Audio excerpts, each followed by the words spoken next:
If you look around my office, you might realize I have kind of a love for dark, twisted cartoons. And a lot of that may be because I grew up with a lot of dark, twisted cartoons. Now, I'm not talking about the ones like Batman or ones that were meant for older kids. I'm talking about the ones that were meant for little kids, and they probably should have been made for little kids. And I loved the hell out of them. I enjoyed how much they scared me. I loved how every time you got through one, you felt a little tougher. So I'm doing a series reacting and reviewing them. We're gonna analyze how creative they are, how dark they are, and if the dark, twisted tone was warranted. So join me in taking a look at some dark tunes.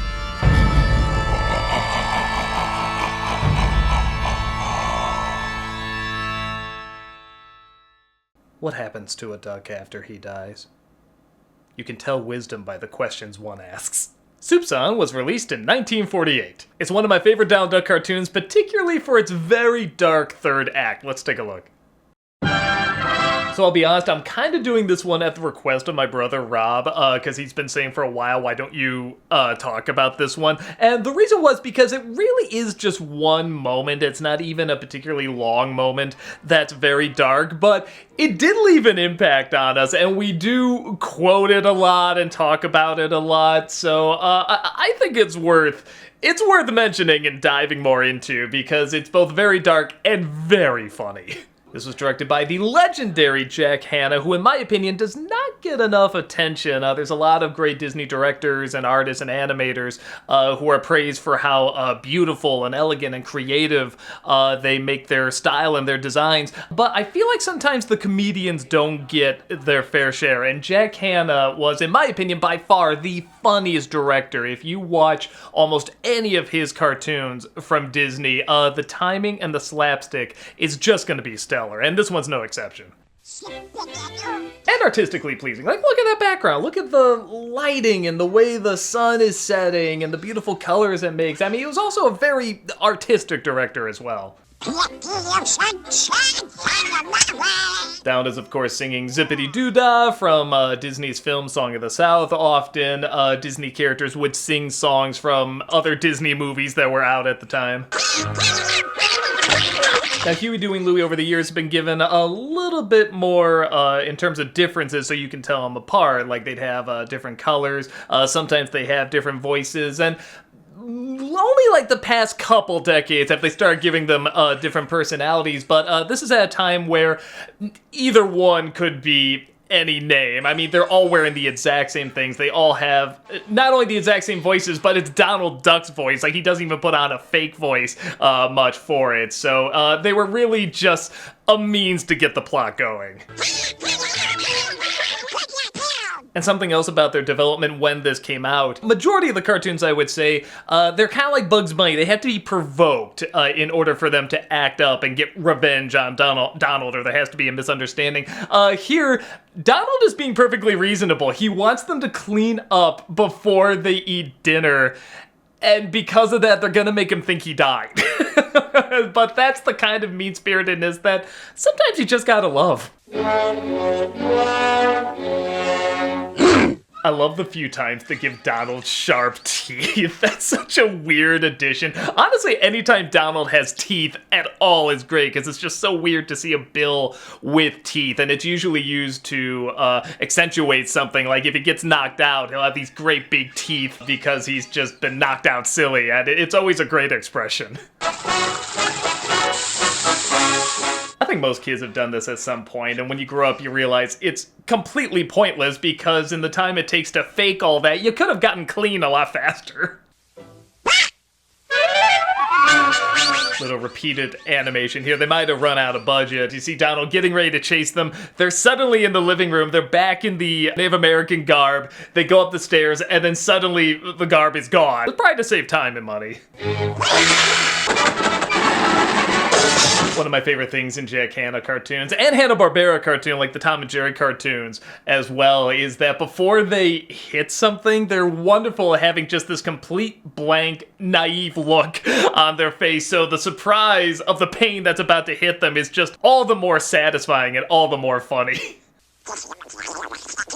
In terms of why nephews instead of sons in a lot of cartoons, I forget if I talked about this before, but you think of something like Slappy Squirrel or Donald Duck, it's always nephews and nieces and stuff like that. Why aren't they just parents? And I think the reason for that is if they were parents, they'd be just far worse. The idea is that they're looking after the kids. They are not familiar exactly with how to look after them, so they're gonna screw up, and you kind of have that wiggle room of, oh, well, they're not bad parents because they don't know what they're doing. But of course, the opposite end of that is that they look after them so much to a point where you never see the parents. They're practically the parents, so I think it just sort of stuck. Shut up. See, I think that's something that people accept a little bit more with him being an uncle. It's still a bad uncle, but it's better than being a bad father.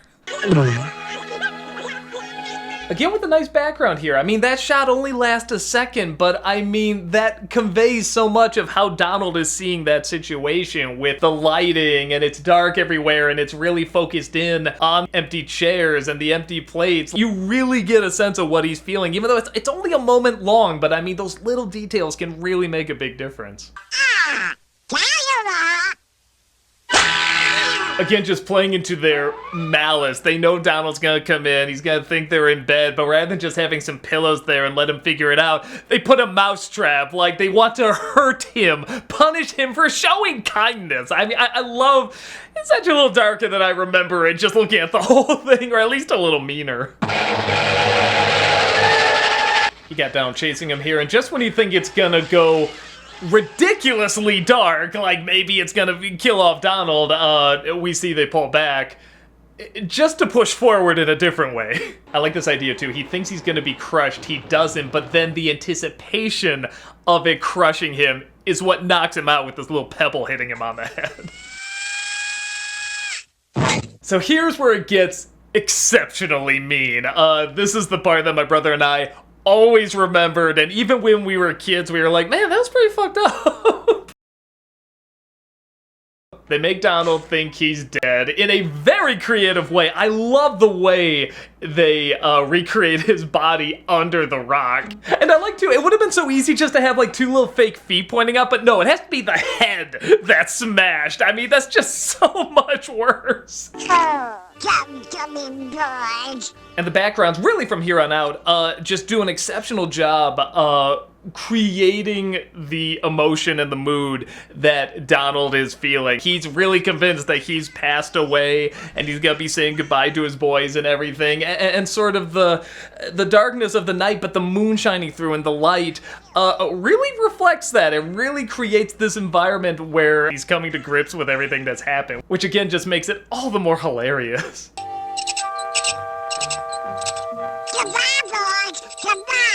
Again, this is a short moment, but the more you analyze everything that's going on, just the more messed up it is. Like, I was thinking of like an alternate version of this where like maybe the boys are like, hey, it's great, we're living without Donald now, and you know, they're making fun of him and they think he can't do anything because he's dead, but no, they're playing it like our poor uncle, we missed him so much, and they're crying and they're bawling, and it's just so malicious, it's so mean.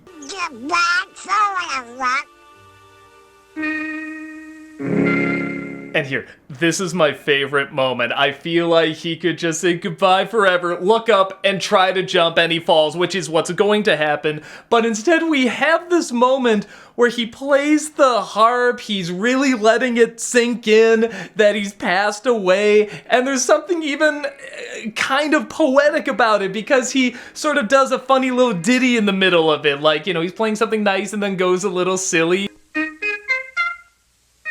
I'm sure it's just meant as a joke, but I mean, in this scenario, he could be seeing it as, yeah, that's kind of my life, like, it was beautiful, but a couple little laughs there, and he's crying, and he's starting to smile too, like, yes, this is how it should be, this is right, he's just, I'm finding out more and more, you know, a comedy changes, you know, it evolves, and that's great.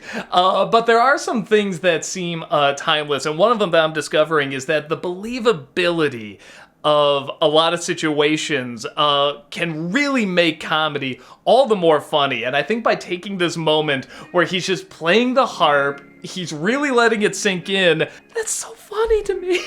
And look at that beautiful shot again with just the way the trees are lit and the moon shining in almost like it's a light from heaven. I mean, that just makes it all the more believable. The more he believes it and the more you believe the character could buy it, the more cruel it is and the more funny it is.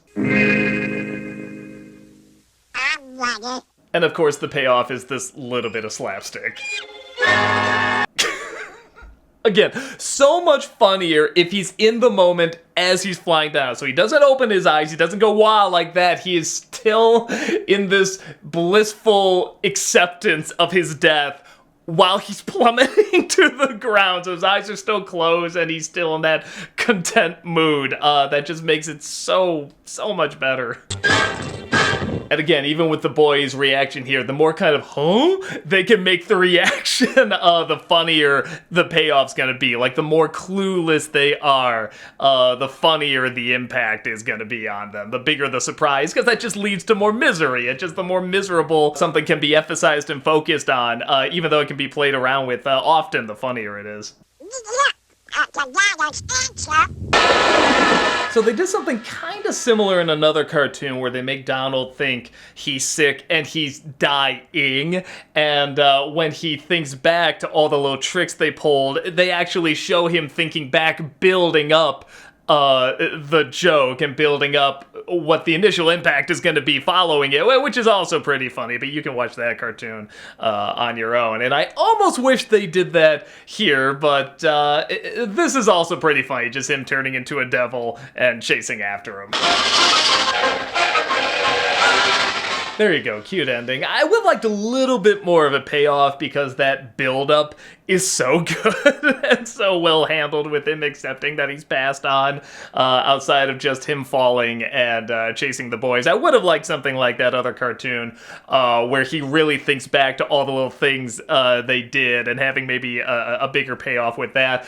But the build-up for that is just so good and so mean and so dark. Even though it's a very short moment, it's so well handled in what they choose to show and how they show it, with the backgrounds, with what they say, and the animation in him like just accepting it, all for what? For a stupid turkey dinner? It always left an impact with me, and not in a way that like messed me up or anything. I mean, I always thought it was funny, but it always left an impact in just how mean it was and how it took the time, even though not a ton of time, but more than an average cartoon would, to really let this idea sink in that he's dead. Did you guys see this cartoon? Did you grow up with it or see it years later? What was your thoughts to it? Did you see it as a very dark moment, or do you think, nah, that's just cartoons being goofy? Because I always thought it was a very sadistic moment, but in the best way. I absolutely loved it, but let me know what you think. Hey everyone, if there's any particular cartoon you want me to look at as being very dark or twisted, leave it in the comments below. Again, I'm not really looking for movie scenes or cartoons meant for teenagers or older. I'm talking about ones meant for little kids, but still scare the shit out of you. Whether it's an old cartoon or a new cartoon, let me know what you want me to look at.